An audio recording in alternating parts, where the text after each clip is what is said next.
Assalamualaikum warahmatullahi wabarakatuh. Saya Herlin Adiasi dengan nomor induk siswa 2567107. Rekan saya. Kenalkan, nama saya Sisi Kritisya dengan nomor induk mahasiswa 256710006. Aliran pemikiran karakteristik priorisasi tarik tasri. Ada 5 pembahasan, yaitu pengertian tarik tasri, aliran dalam pemikiran tarik tasri, karakteristik hukum Islam, priorisasi tarik tasri, dan kesimpulan. Pengertian tarik tasri secara etimologi, tarik tasri berasal dari dua kata Arab, tarik yang berarti waktu atau sejarah peristiwa, dan tasri yang seakar dengan syariah bermakna hukum atau jalan yang ditetapkan Allah bagi manusia. Secara terminologi, tarik tasri adalah ilmu yang membahas sejarah muncul dan berkembangnya hukum Islam sejak masa Nabi hingga periode sesudahnya, termasuk perubahan hukum, para ulama, dan pengaruh sosial politik dalam penerapan hukum. Jadi, tarik tasri adalah sejarah perkembangan hukum Islam dari masa Nabi hingga sesudahnya. Kajian ini melihat bagaimana Al-Quran dan Sunnah berinteraksi dengan perubahan sosial, politik, dan pemikiran umat.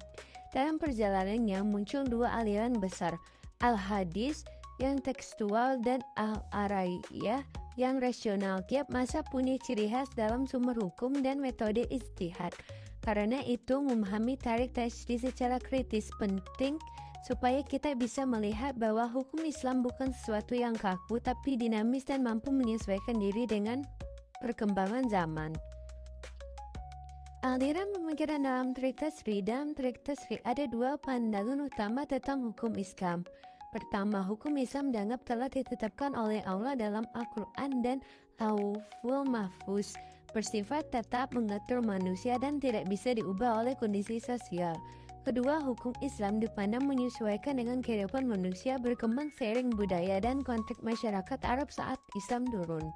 Karakteristik hukum Islam. Adapun karakteristik hukum Islam meliputi yang pertama, sempurna atau takamul, selalu relevan di setiap tempat dan waktu dengan rincian hukum diserahkan pada ijtihad ulama. Yang kedua, universal, berlaku untuk seluruh umat manusia tanpa batas suku, ras, atau bangsa. Yang ketiga, fleksibel dan dinamis, memberi kaidah umum yang bisa diterapkan sesuai kebutuhan zaman.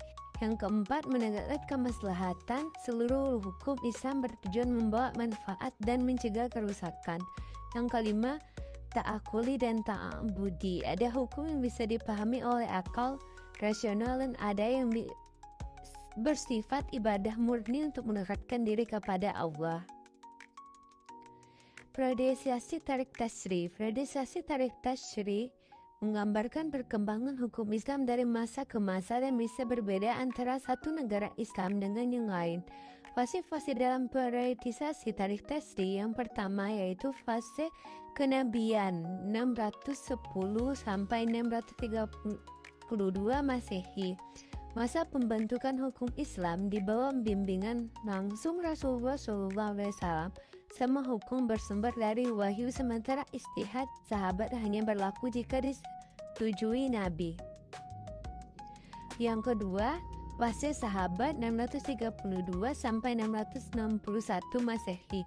Setelah Nabi wafat, para sahabat mulai beristihad untuk menjawab persoalan baru. Masa ini disebut periode pengembangan hukum Islam. Fase yang ketiga, fase tadwin atau kodifikasi 661 sampai 750 Masehi. Periode keemasan fiqh ditandai dengan munculnya para imam mazhab dan penyusunan kitab-kitab hukum Islam. Sistem politik berubah menjadi khalifat turun-temurun. Yang fase keempat, fase taklid atau kemerdekaan 750 sampai 850 Masehi. Masa di mana ijtihad melemah dan umat lebih banyak mengikuti pendapat ulama terdahulu tanpa kajian kritis. Akibatnya hukum Islam menjadi kaku dan kurang responsif terhadap perubahan zaman. Fase kelima, fase 3 kerajaan Utsmani Safawi Mughal 850 sampai 1250 Masehi. Periode transisi menuju era modern, dunia Islam mengalami kemajuan politik, sosial, dan budaya, serta mulai berinteraksi intens dengan Barat. Periodisasi tarik tasri fase ke-6, fase kebangkitan atau Sahwa 1250 sampai 1800 Masehi.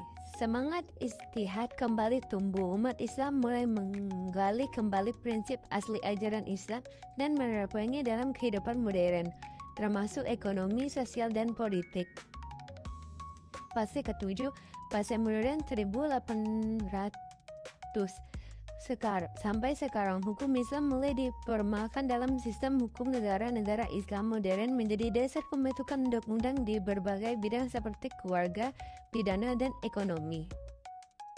Nah, yang terakhir yaitu kesimpulan, tarik tasri adalah kunci untuk memahami bagaimana hukum Islam lahir, tumbuh, dan menyesuaikan diri dengan perubahan zaman. Melalui kajian ini, kita belajar bahwa hukum Islam bukan sekedar kumpulan aturan tetapi hasil perjalanan panjang yang penuh hikmah dari masa Muhammad hingga era modern.